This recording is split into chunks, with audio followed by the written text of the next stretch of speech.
अस्सलाम वालेकुम नाज़रीन और डियर स्टूडेंट्स। आज का जो हमारा टॉपिक है वो है प्रिंसिपल कंपोनेंट एनालिसिस की बेस पे कि प्रिंसिपल कंपोनेंट एनालिसिस या पीसीए क्या है, कब यूज़ किया जाता है और कहाँ यूज़ किया जाता है और इसकी इंटरप्रिटेशन करेंगे कि हम थीसिस में और पेपर में इसको जो है वो कैसे नोट करते हैं, इसकी इंटरप्रिटेशन कैसे करते हैं। तो अब सबसे पहले आपको बताता चलूँ कि जो प्रिंसिपल कंपोनेंट एनालिसिस है ये बेसिकली फैक्टर एनालिसिस की एक टाइप है। फैक्टर एनालिसिस एक ब्रॉड टर्म है जिसमें बहुत सारे जो है ना एनालिसिस आते हैं, जिसमें एक है प्रिंसिपल कंपोनेंट एनालिसिस, दूसरा है प्रिंसिपल कोऑर्डिनेट एनालिसिस। तो ये कुछ जो है एनालिसिस हैं जो 3-4 चीज़ों के लिए काम आते हैं, जिसमें फर्स्ट वन है कि जेनेटिक डाइवर्सिटी या जेनेटिक डाइवर्जेंस या जेनेटिक वेरिएबिलिटी अगर डाटे में हमने चेक करनी हो तो उसके लिए जो है हम इसको यूज़ करते हैं। दूसरी है कि जीनोटाइप्स को अंडर डिफरेंट सर्कमस्टांसेस या डिफरेंट ट्रीटमेंट्स के जो है हमने करैक्टराइज करना हो, कैटेगराइज करना हो या क्लासीफाई करना हो तो तब भी हम इसको जो है इस्तेमाल करते हैं। इसमें जो है 3-4 मेजर चीज़ें होती हैं। फर्स्ट वन ये है कि इसमें जितने भी पैरामीटर हमारे डिवाइस किए हुए थे या हमारे रिकॉर्ड किए या मेजर किए हुए होते हैं उनको ये खुद जो है रीअरेंज करता है और उनके अपने नाम रखता है और उनको जो है नाम देता है पीसीज का, या एफ उसको कहते हैं, या फैक्टर्स कहेंगे या उसको कहेंगे प्रिंसिपल कंपोनेंट्स। तो ये प्रिंसिपल कंपोनेंट्स भी उनको नाम देता है और एफ फैक्टर्स भी नाम देता है। तो बाद का तो आप देखेंगे कि किसी जगह पर लिखा होगा F1, F2, F3, F4, F5 और कहीं पर लिखा होगा PC1, PC2, PC3, PC4, PC5, depending upon कि आपके कितने जो है वो ट्रेड्स हैं या कितने आपने जो है पैरामीटर्स जो है वो नोट डाउन किया या मेजर या रिकॉर्ड किए। तो एक तो हो गया ये कि ये यहाँ पर ये काम आएगा। दूसरे ये डिवाइस करेगा, ये खुद जो है उसको देखेगा, डाइवर्सिटी की बुनियाद पर जो है ना कैटेगराइज कर देगा सबको। जो है ना सबसे पहले जो है प्रिंसिपल फैक्टर 1 या प्रिंसिपल कंपोनेंट 1 आएगा, इसमें सबसे ज़्यादा जेनेटिक डाइवर्सिटी होगी और इसमें ये 2 चीज़ें आगे करेगा। एक ये करेगा कि जो ट्रेड्स हैं या पैरामीटर्स हैं उनमें देखेगा कि highest genetic diversity, genetic divergence, जो मीन से डाइवर्जन होती है किसी भी ट्रेड की, वो किस किस में ज़्यादा है और उनको यहाँ पर जो है वो फाइंड आउट करेगा। दूसरा है कि ये उनका कंट्रीब्यूशन निकालेगा कि किसका कितना कंट्रीब्यूशन है, किस ट्रेड ने जो है फॉर जेनेटिक डाइवर्सिटी या जेनेटिक वेरिएबिलिटी ओवरऑल डाटा में कितना जो है वो अपना शेयर डाला है। सेकंड वन जो है, जो बहुत कम जो है वो स्टैट के जो है ना सॉफ्टवेयर करते हैं, वो है कि शेयर ऑफ हाइब्रिड्स या शेयर ऑफ जीनोटाइप्स और स्टेन्स वो भी निकाल के हमें दे कि किसी जीनोटाइप का कितना शेयर था। हमने पैरामीटर के तो निकाल लिए, जीनोटाइप का कितना परसेंटेज शेयर था वो बहुत कम जो है वो सॉफ्टवेयर निकालते हैं। लेट्स सपोज हम SPSS करें या उसमें दूसरा स्टैटिस्टिक्स 8.1 करें या इवन ओरिजिन प्रो करें, वो कम निकालते हैं। तो मेरे ख्याल में एक्सेल स्टैट एक वन ऑफ द बेस्ट आपके पास सॉफ्टवेयर है जो ये सारी चीज़ें जो है फाइंड आउट करके देगा। तो लेट्स स्टार्ट, हम इसको स्टार्ट करते हैं और फिर देखते हैं कि ये क्या क्या करेगा। आपको बताता चलूँ कि स्टैट एक एड इन के तौर पर यहाँ पर आएगा। ये जो है इसकी एड इन है, जब आप इसको इंस्टॉल करेंगे तो यहाँ पर एड इन के आएगा, यहाँ पर आप इसको क्लिक करेंगे, ये जो है इनेबल करेंगे तो ये आपको जो है इसकी एक्सेस देंगे तो वो सारे मैक्रोस के जो है ना आपने फाइंड आउट करके और ख़ुद को जो है ना इंटीग्रेट कर लेगा। तो फिर यहाँ पर इसके जो है अलहदा से जो आने शुरू हो जाएंगे, जितने भी है क्या कह लें कि टैब्स आने शुरू हो जाएंगे और उस टैब को जो है ना देखते हुए हमने सारे एनालिसिस परफॉर्म करने हैं। तो ये जो है ना स्पेशल जो है उनका कह लें कि सेट जो है वो मैं यूज़ कर रहा हूँ, इसलिए वो यहाँ पर उसकी जो है ना एक वार्निंग इशू कर रहा था। आपको जो है ना स्टैट एक्सेल स्टैट जो है वो 2 ही तरह के मिलेंगे। एक तो आपको जो है हर माह जो है परचेज़ करना पड़ेगा, या दूसरा है कि कोई क्रैक वर्जन ढूंढ लें। क्रैक वर्जन इसके 2 अवेलेबल हैं, एक 14 है और एक 18 है। वो मुख्तलिफ वेबसाइट से मिल जाते हैं, अगर आप कहेंगे तो वो आपको भी बता देंगे। लेट्स सपोज ये हमारे पास ये सारा इसका आ गया कि ये जितना ये सारी ये काम जो करता है कि डाटा प्रिपेयर करना है, डिस्क्राइब करना है, ये विजुअलाइज करना है, एनालाइज करना है, जो भी है।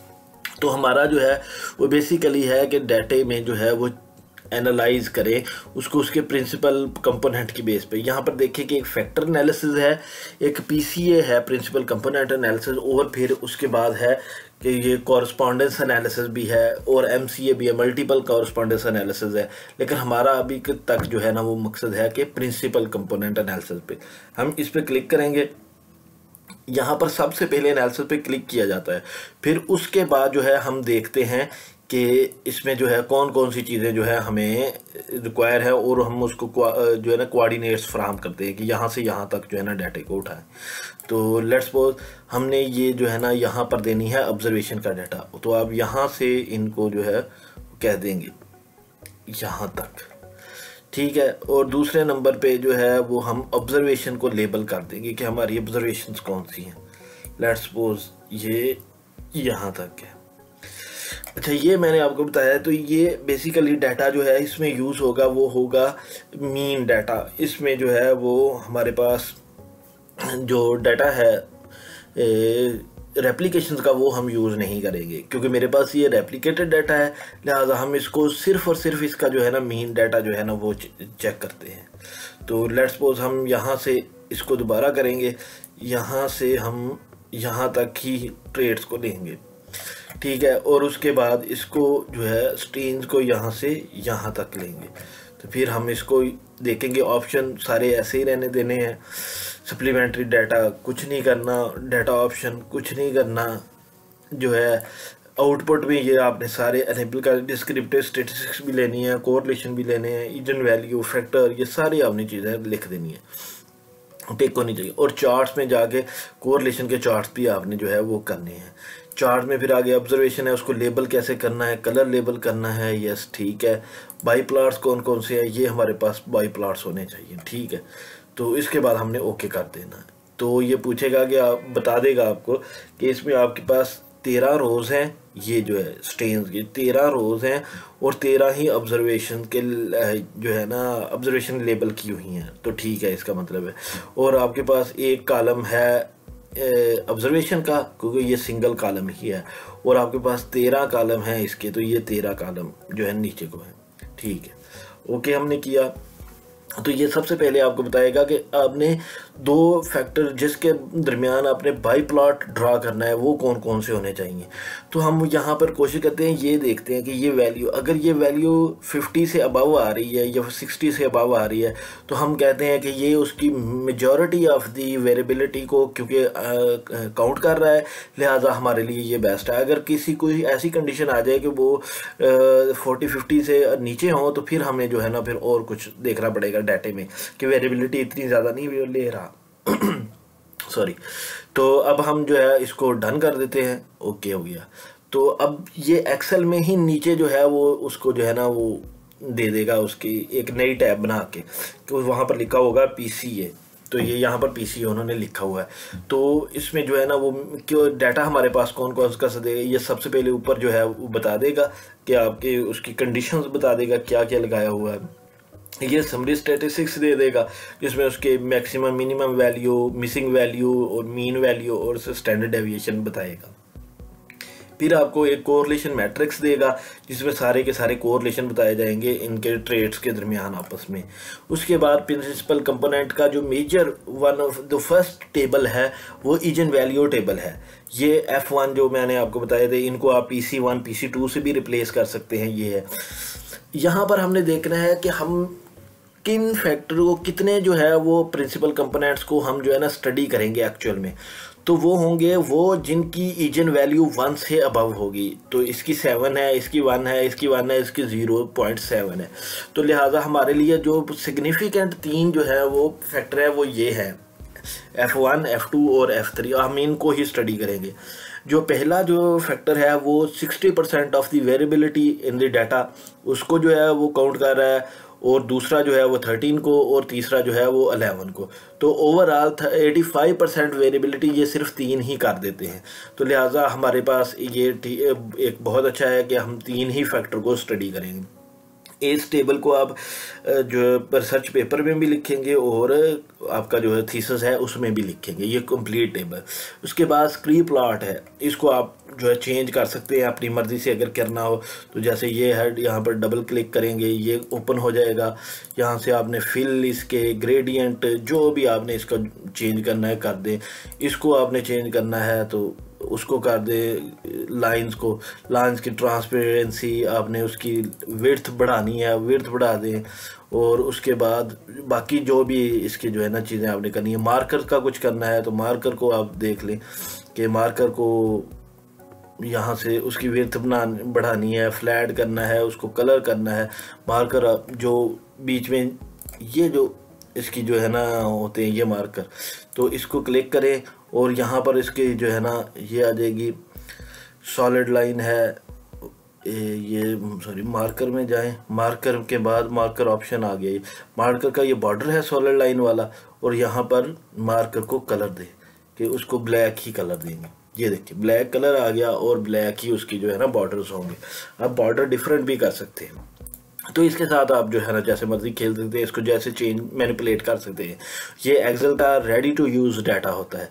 अब यहाँ पर आ जाती हैं ईजन वेक्टर्स। ये हमारे पास एक ईजन वेक्टर्स की वैल्यू है, ये हमारे पास इतनी अहम नहीं है। हमारे पास मेनली अहम है ये फैक्टर लोडिंग, जो यहाँ पर अब हम थीसिस में भी और जो हम हमारे पेपर में भी हम उतना ही डाटा यूज़ करेंगे जितने हमारे प्रिंसिपल कंपोनेंट्स या प्रिंसिपल फैक्टर या अकेले फैक्टर जो है वो हमारे पास सिग्निफिकेंट आए थे। तो हमारे पास 3 सिग्निफिकेंट आए थे, लिहाजा हम इतने 3 को ही यूज़ भी करेंगे और 3 को ही वहाँ पर कॉपी भी करेंगे, बाकी को हम जो है ना छोड़ देंगे वैसे ही। तो यहाँ पर आप देखें कुछ की वैल्यूज़ बहुत बड़ी हैं, कुछ की वैल्यूज़ छोटी हैं। तो अब हमें कैसे पता चलेगा कि हमने कौन से यूज़ करने हैं, कौन से इसमें सिग्निफिकेंटली जो है ना कह ले कि अपना जो है ना डाइवर्सिटी में रोल प्ले कर रहे हैं, कौन से जो है नहीं कर रहे। तो वो यहाँ से नीचे जो है हमारे पास आ जाएंगे। ये इनको देखकर ये जो है इनको देखकर हमने जो है वो इसको जो है ना वो टैग कर देना है। इसको यहाँ पर जो है क्या कह लें आप कि उसको बोल्ड कर देना है, यानी कि ये 2 हैं, ये बोल्ड कर देने हैं। फिर उसके बाद हमारे पास ये सिम्पोडिया है, बॉल्स है, CLCV है, सिम्पोडिया है, बॉल्स, CLCV इसको, और फिर उसके बाद बाकी जो है ना PNC नीचे सारे। तो ये तो मोस्टली जो है ना सिग्निफिकेंट हमारे पास ये सारे सिग्निफिकेंट है, तो इनको हम यहाँ पर करेंगे कि ये सिग्निफिकेंट है। फिर इसी तरह F2 में, F3 तक अपने जाना है। अगर कोई बच जाता है तो उसको छोड़ दे, हम F3 तक ही जाएंगे। दूसरे उसके बाद जो आ जाएगा वो है कि हमारे पास, इसको बाद में डिस्क्राइब करते हैं, पहले जो है हम चलते हैं हमारे दूसरा जो है ये फैक्टर। अब आगे हैं हमें फैक्टर स्कोर, इसका हमारे जो जीनोटाइप्स हैं, हमारी स्ट्रेन्स है या कोई भी दूसरी ट्रीटमेंट्स है उसके बारे में। तो यहाँ पर आगे, यहाँ पर भी वैसे ही वैल्यूज़ हैं। यहाँ पर भी हमने कंट्रीब्यूशन यहाँ पर परसेंटेज में दिया गया है, हम यूज़ करेंगे, लेकिन देखेंगे कहाँ से, यहाँ से। उसके यहाँ से हम देखेंगे कि किस किस को जो है वो कितना कितना है। तो इनकी बेस पर हम इनको जो है वो लेबल करेंगे। जैसे कि ये सेकंड वन है, इसको यहाँ पर लेबल कर दिया। ये जो है अभी 4 है, 5 है, 6 है, तो 4, 5, 6 यहाँ पर इनको कर दिया।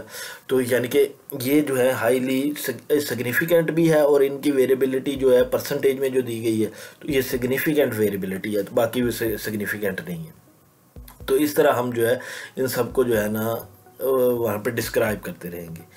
तो लास्ट पे जो है आपको थोड़ा सा बता देता हूँ इसका। ये जो हमारे पास 2-3 बाई प्लाट बने हैं, ये 3 बाई प्लाट बने हैं, ये हमेशा सेंटर होता है। यहाँ से जो चीज़ इसके करीब करीब होगी, यानी कि जैसे ये है, तो हम कहेंगे कि ये इसमें जेनेटिक डाइवर्सिटी बहुत कम है, तो इसमें वेरिएबिलिटी कम है। तो ये इसका डाटा जो है इसके मीन के इर्द गिर्द ही ज़्यादा कन्फाइंड रहता है, और जिसमें ज़्यादा है तो उसमें हम कहेंगे कि ये डाटा इसका मीन से बहुत ज़्यादा डेविएट करता है, डिस्पर्स हो जाता है। तो यहाँ पर जो है ना ये चीज़ें हम देखी जाएंगी। तो ये सारी ट्रेस है, यहाँ पर ये एरो से बन जाते हैं। आप इसको जो है ना पोजीशन रीअरेंज भी कर सकते हैं, जैसे जैसे इनकी पोजीशनिंग जो है ना आप सेट कर लें। अब इसको जो है वो ऐसे करें, इसको करके थोड़ा सा जूम करके तो हम आप इसकी पोजीशनिंग सेट कर सकते हैं। तो इसको यूज़ करते हैं हम जो है थीसिस में भी, और हमारे पास जो इसका पेपर होता है पेपर में भी, दोनों में हम जो है ना ये डाटा यूज़ करते हैं। तो ठीक, और दूसरे नंबर पे हमारे पास आते हैं, ये ट्रेड्स का आ गया। अब आएगा हमारे पास ये हाइब्रिड्स का, जीनोटाइप्स का या स्ट्रेन्स का। तो वो भी ऐसे डाटा, ये भी डिस्पर्स है ऐसे ही कि यहाँ पर इसके करीब करीब जो होंगी तो हम कहेंगे कि ये इसमें डिस्पर्शन, इसमें वेरिएबिलिटी कम है, जो जितनी दूर है उसमें डाइवर्सिटी ज़्यादा है ओवरऑल फैक्टर्स के लिए। तो ये इसमें सबसे ज़्यादा डाइवर्सिटी है, इनमें डाइवर्सिटी ज़्यादा है, इसमें डाइवर्सिटी ज़्यादा, और ये जो है कम डाइवर्सिटी वाले जो है वो है। अब क्वाड्रिक की आपको समझ होगी कि ये फर्स्ट क्वाड्रिक होता है, ये हमारे पास सेकंड क्वाड्रिक है, ये थर्ड है, ये फोर्थ है। इसमें एक्स और वाई दोनों पॉजिटिव होते हैं। इसमें हमारे पास x नेगेटिव है, y पॉजिटिव है, और इसमें जो है हमारे पास x पॉजिटिव है, y नेगेटिव है, ये देखें y नेगेटिव है, और इसमें x भी नेगेटिव है और y भी नेगेटिव है। तो आमतौर पर इन तीन में जो है हमारे पास यील्ड और यील्ड रिलेटेड ट्रेड्स आमतौर पर फैल करती हैं, और इसमें जो है यील्ड के जो एंटी होती हैं ट्रेड्स वो ज़्यादातर फॉल करती हैं। तो अब इन दोनों को अगर मिलाया जाए तो ये ग्राफ बनता है, इसको कम्युलेटिव बाई प्लॉट कहते हैं, ये दोनों का कम्युलेटिव बनता है। यहाँ पर हम डिस्क्राइब करेंगे कि कौन सी जो है फैक्टर का और कौन सी ट्रेड्स का किस जीनोटाइप के साथ क्या रिलेशनशिप है। तो वो एक अलहदा वीडियो में मैं आपको समझाऊंगा, क्योंकि ये वीडियो वैसे भी लेंथी हो रही है, तो उसमें आपको जो है ना सारी इसकी जो है ना समझा दूंगा। तो ये बेसिकली था हमारे पास प्रिंसिपल कंपोनेंट एनालिसिस, और प्रिंसिपल कंपोनेंट एनालिसिस का मैंने आपको मेन बता दिया कौन कौन करना कैसे है, और इसके कौन कौन से जो है हमारे पास टेबल्स हैं, और किस किस टेबल को हमने इस्तेमाल करना है। नेक्स्ट में हम जो है इसके जो है बाई प्लॉट जो होंगे तीनों, उसके बारे में बताएंगे। थैंक यू जो है आप सबका लिसनर्स का। तो please do subscribe my channel, और अगर आपको किसी को कोई डाटे के रिलेटेड इशू है या आप उसमें कुछ क्वेश्चन पूछना चाहते हैं तो जो है प्लीज़ कमेंट बॉक्स में अपने जो है ना वो आप क्वेश्चन ड्रॉप कर सकते हैं। थैंक यू, अल्लाह हाफिज़।